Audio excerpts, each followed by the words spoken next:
안녕하세요, 여러분. 네, 제가 잠깐 기도하고 그리고 말씀 증거하는 시간을 갖겠습니다. 하나님 아버지 감사합니다. 하나님 이렇게 혼탁하고 어두운 시대 가운데 하나님 우리를 주님의 자녀로 불러주심을 감사드립니다. 하나님 그렇지만 우리가 자녀된 본분으로서 잘 살아가고 있는지요. 하나님 우리에게 진리의 말씀으로 깨우쳐 주셔서 깨닫게 하는 마음을 허락하여 주셔서 주님의 은혜가 우리를 덮게 하여 주셔서 하나님 아버지의 뜻을 우리가 온전히 분별하며 하나님 아버지 나아갈 수 있는 우리의 삶이 될 수 있도록 주님 역사하여 주시길 원합니다. 하나님 여호수아가 나와 내 집은 오직 여호와만을 섬기겠다고 말했던 그 고백과도 같이 하나님 이 혼탁한 시대 가운데 오직 여호와만을 섬길 수 있는 우리 자신과 우리의 가정이 될 수 있도록 주님 축복하여 주시기를 참으로 원합니다. 감사하며 예수님의 이름으로 기도했습니다. 아멘. 네, 오늘의 말씀의 제목은 분별과 선택입니다. 분별과 선택. 네, 본문은 우리가 항상 지금까지 해왔던 사사기 본문이 되겠습니다. 사사기 8장 29절에서 35절까지 사사기 8장 29절에서 35절까지 제가 봉독하고 시작하겠습니다.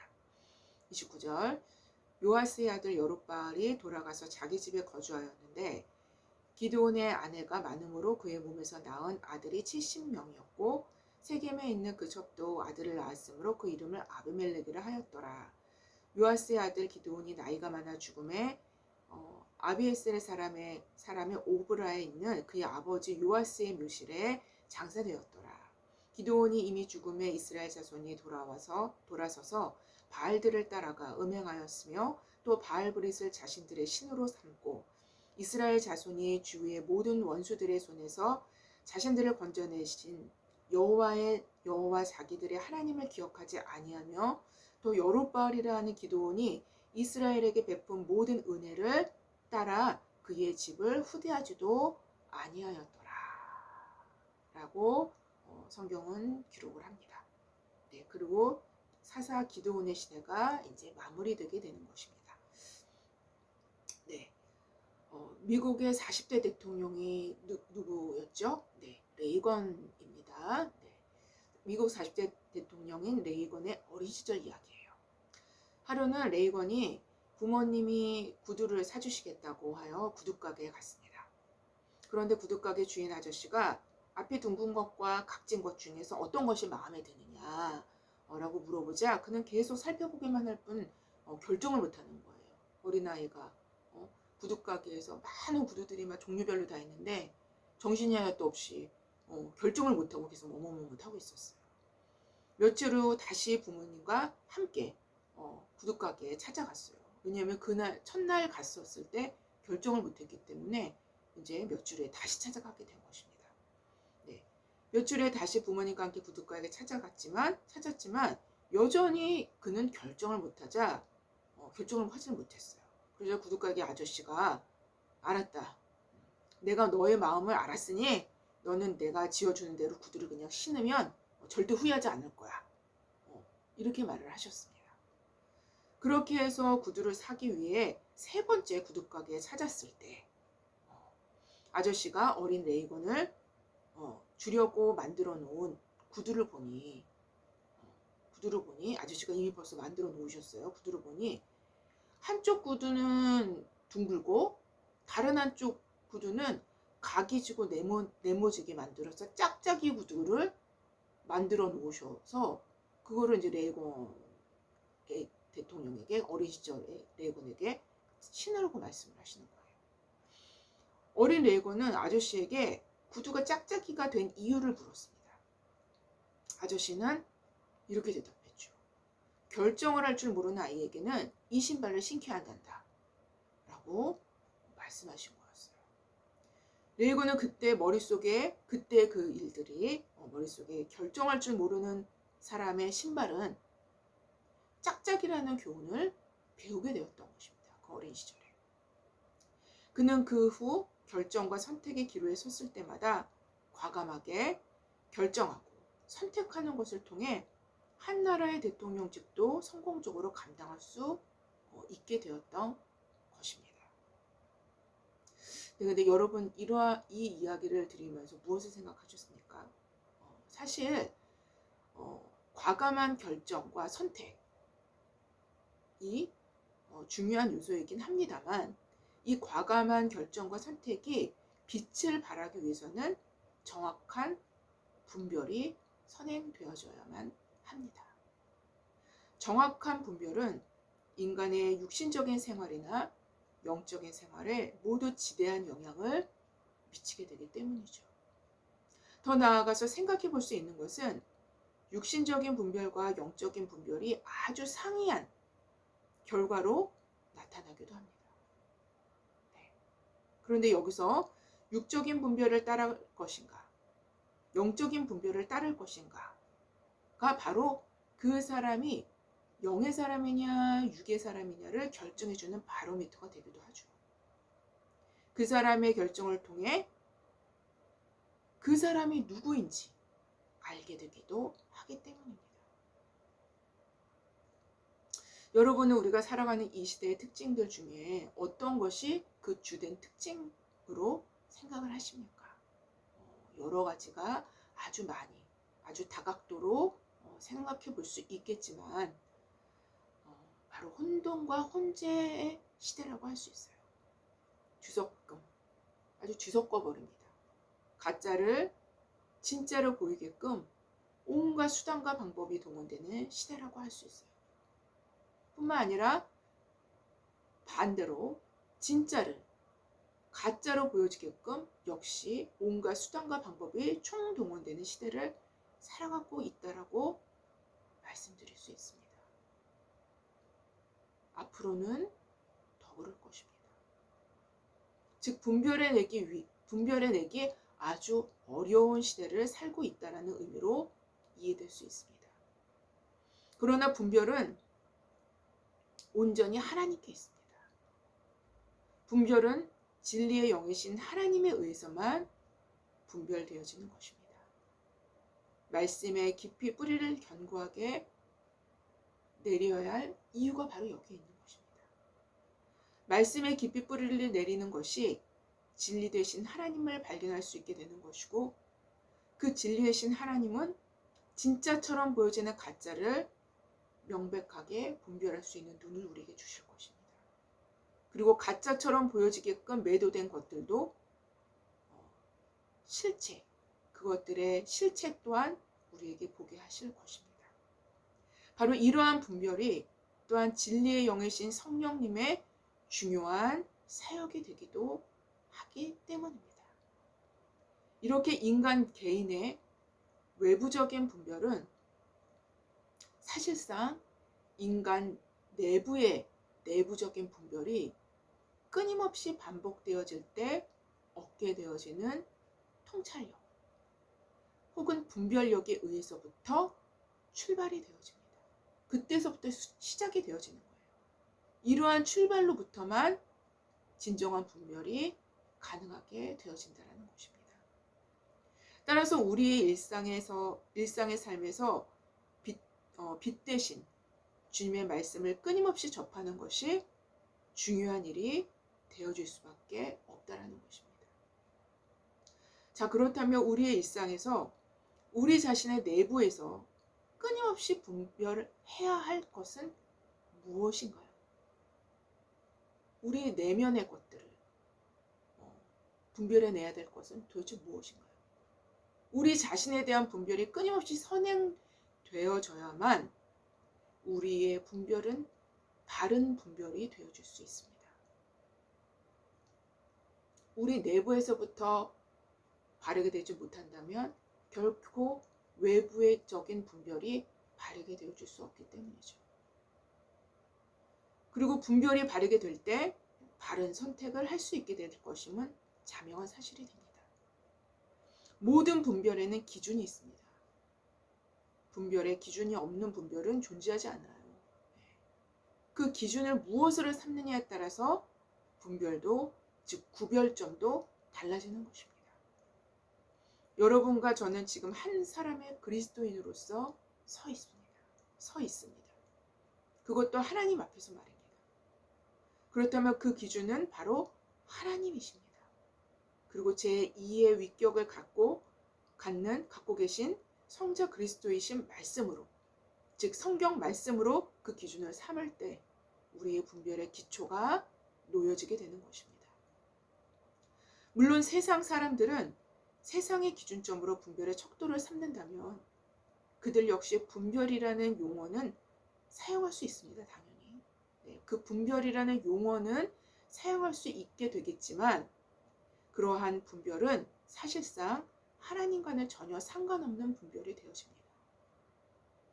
하나님과 상관없는 분별은 사실상 본질로 들어가면 허무입니다. 허무 그 자체이죠.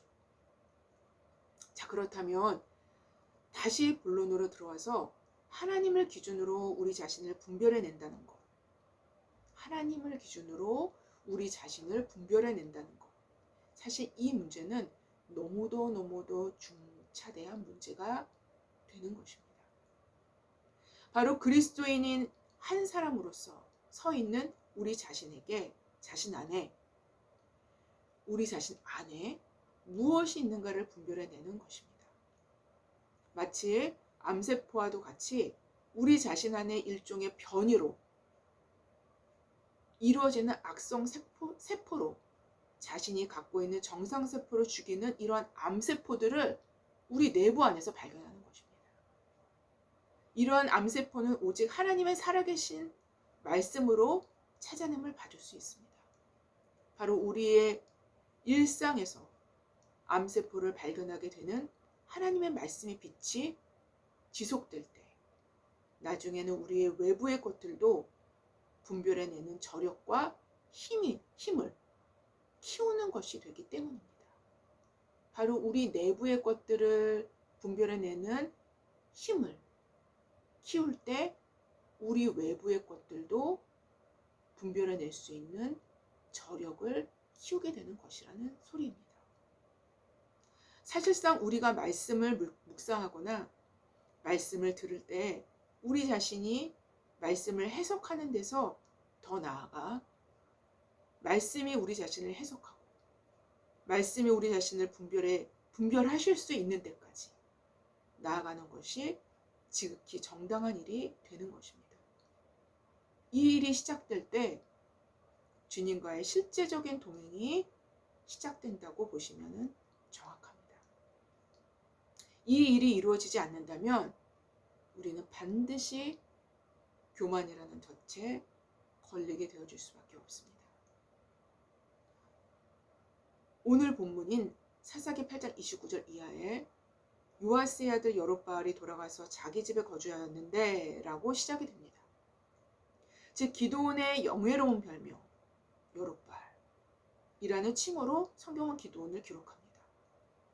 이 칭호는 사실 영예로운 별명일 뿐만 아니라 기드온의 내적 승리를 보여주는 단면이기도 합니다.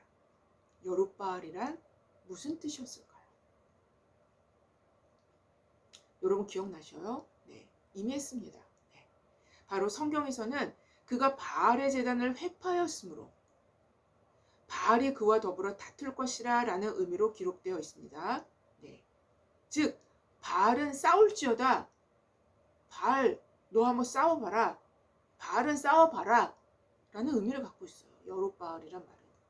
이 말 속에는 내가 진짜 신이라면, 네가 진짜 살아있는 신이라면 너의 형상을, 우상을, 너의 형상을 다 파괴해버린 여롯바알과 한번 싸워봐라 이겁니다. 기드온과 싸워봐라 이겁니다. 바알은 싸워봐라 이겁니다. 네. 내가 진짜 신이라면 싸워서 너의 신됨을 증명해봐라 라는 의미를 갖고 있습니다. 즉 바알을 조롱하는 말인가 동시에 바알의 허무함 그리고 우상 숭배를 고발하는 별명이 바로 여롯바알이라는 이름의 담겨있는 의미입니다. 바로 기드온은 수많은 바알들이 혼재되어 있는 시대 가운데서 무엇이 진짜 하나님인지 분별조차 되지 않는 시대 가운데서 참 하나님을 분별하고 그분을 온전히 쫓았던 것입니다. 마치 진짜처럼 나타나는 가짜 하나님을 향해 바알이라는 가짜의 정체를 드러낸 것입니다. 또한 온전한 순종으로 300명의 소수 정예부대로 하나님의 전능하심을 드러낸 것입니다. 하나님의 전능하심이 드러나자 이스라엘은 기드온이 살아생전엔 더 이상 바알을 섬기지 못했던 것입니다. 즉 사사 기드온이 살아있었던 40년이라는 기간 동안에는 이스라엘은 평안을 되찾습니다. 그러나 기드온이 죽은 이후에 이스라엘의 모습은 다시 이전 상태로 되돌아가게 되고 맙니다. 바로 본문 33절 이하에 기드온이 이미 죽음에 이스라엘 자손이 돌아서서 바알들을 따라 음행하였으며 또 바알 브릿을 자기들의 신으로 삼고 라고 기록하고 있는 것으로 확인할 수 있습니다. 즉 성경에서 가장 어두운 시대를 대표하는 사사시대에 이 사이클이 있는데요. 사이클이 여지없이 적용되어졌음을 암시하고 있는 것이죠. 바로 이 사이클은 평안하다가 이스라엘 백성이 스스로 부패해서 우상 숭배를 하여 타락하게 되면 이스라엘의 주변국들의 침입을 당하게 되고, 침입을 당하다가 이스라엘의 하나님께 회개하고 부르짖으면 다시 하나님의 사사들을 보내시고 사사를 통해서 다시 평안이 회복되는, 바로 이러한 사이클은 사사기 전체를 관통하는 사이클이라고 볼 수 있습니다. 사사기 전체는 이러한 사이클로 계속 진행이 됩니다. 그러나 이 사사시대의 사이클은 단순히 사사시대로 끝나는 것 같지는 않습니다. 지금도 우리 시대에도 여전히 그리스도인들 안팎에서는 여전히 동일한 사이클로 진행되어집니다. 마치 사사시대의 이스라엘 백성은 이러한 사이클의 지배를 자신들이 받고 있는지조차도 이 당시는 인식조차 할 수 없었지만 아주 오랜 역사, 여러 시대가 지난 후에는 우리 시대에는 이미 다 알게 되어진 것과도 같다고 말할 수 있습니다.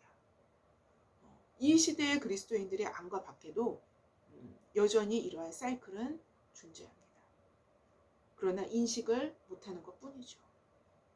게다가 현 시대를 살아가는 사람들의 우상은 좀 더 무형의 것으로 바뀌어져 있지만 되려 유형의 것이었던 그 옛날 기드온 시대의 사사시대의 유형의 것들보다도 오히려 더 위험천만하다라는 것입니다. 물론 유형의 것들도 무형의 것들의 발로에서 진행되어진 현상일 뿐이지만 뼛속 깊이 진행되어지는 위험은 유형의 것들보다 무형의 것들이 훨씬 크게 되기 마련입니다. 골로새서 3장 5절 이하에 그러므로 땅에 있는 지체를 죽이라 곧 음란과 부정과 사욕과 악한 정욕과 탐심이니 탐심은 곧 우상 숭배니라 라고 기록합니다. 성경은 모든 탐심은 우상 숭배로 귀결합니다. 그렇다면 왜 성경은 탐심은 우상 숭배로 귀결을 할까요? 왜 그렇게 하실까요? 여러분 연결이 되십니까? 왜 탐심이 우상 숭배일까요? 탐심의 주체는 무엇이라고 생각하십니까? 바로 무엇인가 탐내는 마음은 인간의 욕심, 즉 인간 자신이 주체가 되어짐을 보게 됩니다. 탐심의 주체는 인간 자신이에요. 그 탐심을 발동시키는 인간 그 자체에 있습니다. 즉 자신을 신으로 대접한다라는 의미를 담고 있어요. 그 탐심이라는 거는 자신을 신으로 대접하는 거예요. 자기 자신을. 자신을 위해서는 모든 것을 탐내기까지 원한다는 것입니다. 바로 자신을 섬기는 상태, 자신을 자신의 신으로 삼아버린 상태를 극명하게 드러내주는 마음이 곧 탐심인 것이기 때문입니다. 그렇기 때문에 성경에서 탐심은 곧 우상숭배로 귀결하는 것입니다. 또한 모든 우상숭배의 본체는 탐심에 있다는 것은 조금만 생각해도 알 수 있는 것입니다. 따라서 우상숭배는 그리스도인들이나 비그리스도인들이나 안팎으로 널려 있는 것이 우상숭배인 것입니다. 뿐만 아니라 우리 시대의 모든 비즈니스는 인간의 탐심을 부추깁니다. 여러분, 모든 광고는요, 인간의 탐심을 부추겨요.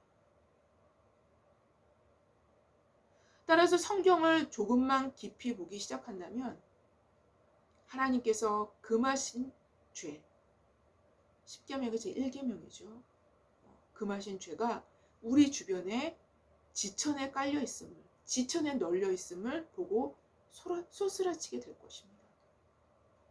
그래서 우리 시대의 그리스도인들은 하나님과 우상 사이, 즉 하나님과 탐심 사이를 종횡무진 넘나드는 것입니다. 둘 사이를 끊임없이 넘나드는 자신의 마음을 인식조차 못하는 듯합니다. 마치 레이건의 어린 시절 때 선택할 줄 모르는 아이와도 같은 그러한 모습이 바로 현대 그리스도인들의 모습입니다. 그러나 여러분, 바로 이 시대에 여호수아와 같은 그런 결단이 필요한 시대이기도 합니다. 제가 아까 잠깐 기도를 했지만 여호수아는 무엇이라고 말했습니까?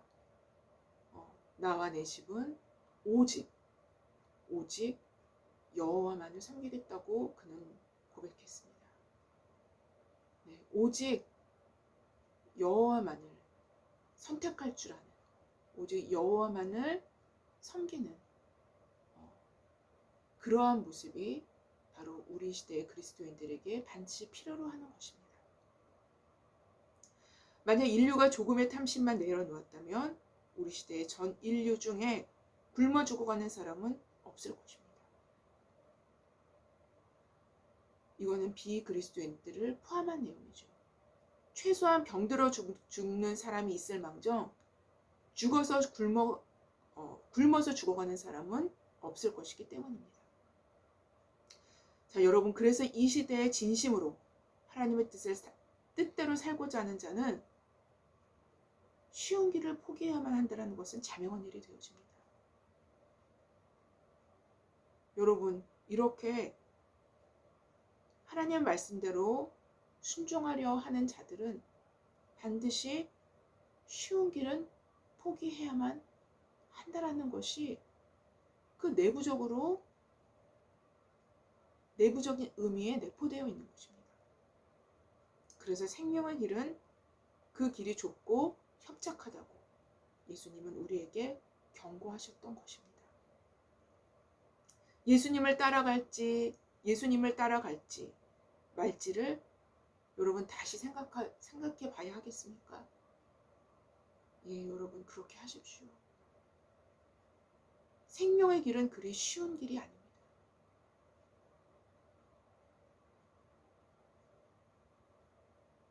여러분 지금까지 말씀을 들으셨다면 이제는 무엇을 먼저 분별해야 할지를 알게 되셨을 것입니다.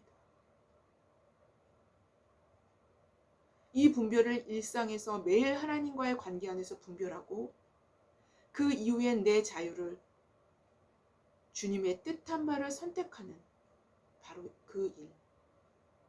내 자유를 내 마음대로 선택할 수 있어요. 하나님께서 나한테 자유를 주셨기 때문에. 에덴 동산에서부터 인간을 만드셨을 때 하나님은 인간에게 자유의지를 주셨어요.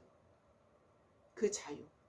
그 내 자유를 주님의 뜻으로 선택하는 그 자유로 사용하시는 것입니다. 활용되는 것입니다. 내 자유를 어떻게 사용하느냐? 바로 주님의 뜻을 선택하는 그 자유입니다.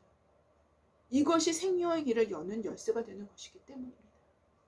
이게 바로 생명입니다. 내 마음대로 할 수 있는 그 자유를 어떻게 활용하느냐? 하나님의 뜻을 선택하는 자유를 활용하는 것입니다. 이것이 복이 있는 자유입니다. 이 자유는 우리의 생명을 보존하고 이 자유는 생명으로 가게 합니다. 그리고 생명의 본체와 연결되게 하는 자유가 되는 것입니다. 최초의 에덴 동산에서 하나님께서 인간에게 부여해 주신 그 자유의지를 어떻게 선택하며 살 것인가의 문제는 여전히 우리 자신의 생명과 직결되어지는 굉장히 중요한 문제가 된다는 것입니다. 바로 내 자유를 탐심에 방임할 것인가? 우리의 일상에 널려있는 탐심에 방임할 것인가? 의 문제가 우상숭배의 길로 가느냐 아니냐를 결정하게 될 것입니다. 또한 이 시점에서의 정확한 분별을 반드시 성령의 도우심으로 끊임없이 분별해 나가야만 한다는 것입니다. 말씀이 내 마음을 분별할 수 있도록, 말씀이 내 마음을 해석할 수 있도록, 그 살아서 역동적으로 역사하시는 그 하나님의 말씀이 내 자신을 분별하도록 하시는 거예요. 하게 하시는 거예요. 그 말씀이 내 마음을 해석할 수 있도록, 내 마음을 분석할 수 있도록 말씀 앞에 겸허히 낮아져서 들을 수 있어야만 한다는 것입니다. 이것이 모든 분별의 기초가 됩니다. 여러분, 시대가 혼탁하다고 표현할 수 있습니다. 우리 시대는 혼탁합니다. 왜냐하면 하나의 면만을 갖고 있지 않기 때문입니다. 하나의 면만을 갖고 있다면 그건 액면 그대로 진실한 것입니다. 그러나 마치 겹겹이 2중, 3중, 4중 혹은 수십 개의 다중으로 작용되어지고 활동되어지는 것이 바로 이 시대입니다. 이 현상은 영계나 현실계나 마찬가지입니다. 영계도 혼탁하기 때문에 혼탁한 영계로 이 현실 세계도 혼탁해지는 것이죠.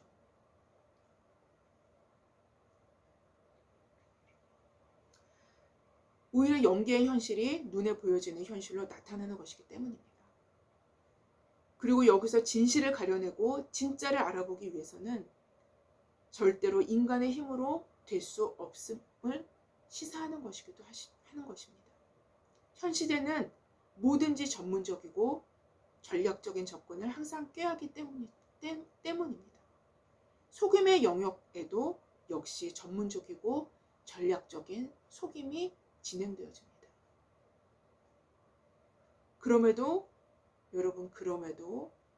그러함에도 불구하고 주님은 여전히 일하십니다. 주님의 말씀의 검은 인간의 심장과 폐부와 골수를 찔러 쪼개기까지 하십니다. 이 모든 것들을 밝혀낸다는 것이죠. 왜냐? 그분은 진리이시기 때문입니다. 우리는 하나님을 표현할 때 전지전능하신 하나님을 언급합니다. 여기서 전지는 무엇입니까? 모든 것을 다 알고 계시는 하나님이라는 의미를 갖고 있지 않습니까? 모든 것을 다 알고 계시는 그 하나님만을 전심을 다해서 의지해야만 할 때가 바로 현 시대라는 것입니다. 아무쪼록 하나님으로부터 오는 변치 않는 말씀을 통한 분별과 그 분별 후엔 내 자유를 정당하게 사용하는 선택, 즉 순종의 선택을 통해서 참된 복을 누리시는 저와 여러분이 되기를 주님의 이름으로 기도합니다. 네, 감사합니다. 제가 잠깐 기도하고 마치겠습니다. 하나님 아버지 감사합니다. 우리에게 하나님의 말씀을 들려주시고 우리를 하나님의 말씀으로 조명케 하시고 비춰주시고 깨닫게 하시고 우리 자신을 하나님의 말씀으로 보게 할 수 있고 분석해 할 수 있는 그러한 은혜를 끊임없이 우리에게 허락하여 주시길 바랍니다. 그래서 하나님 내 자신을 분석하고 내 자신을 분별하여 이 시대를 분별하고 하나님 이 세대를 분별하며 나아갈 수 있는 우리 모두가 될 수 있도록 도와주셔서 하나님 마지막 때에 하나님 그렇게 하나님 아버지 분별함으로 하나님의 큰 복을 누리며 또 그 분별한 그 이후에 하나님께서 원하시는 주님의 뜻을 선택함으로 내 자유를 들여서 그것을 선택함으로 온전히 하나님께 영광이 되어질 수 있는 우리 모두가 될 수 있도록 주님 역사하여 주시기를 원합니다. 하나님 그래서 하나님 우리 모두에게 하나님께서 주시는 놀라운 승리가 주어지는 그러한 복된 삶으로 살아낼 수 있는 우리 모두가 될 수 있도록 주님 역사하여 주시옵소서. 감사하며 예수님의 이름으로 기도했습니다. 아멘. 네, 감사합니다.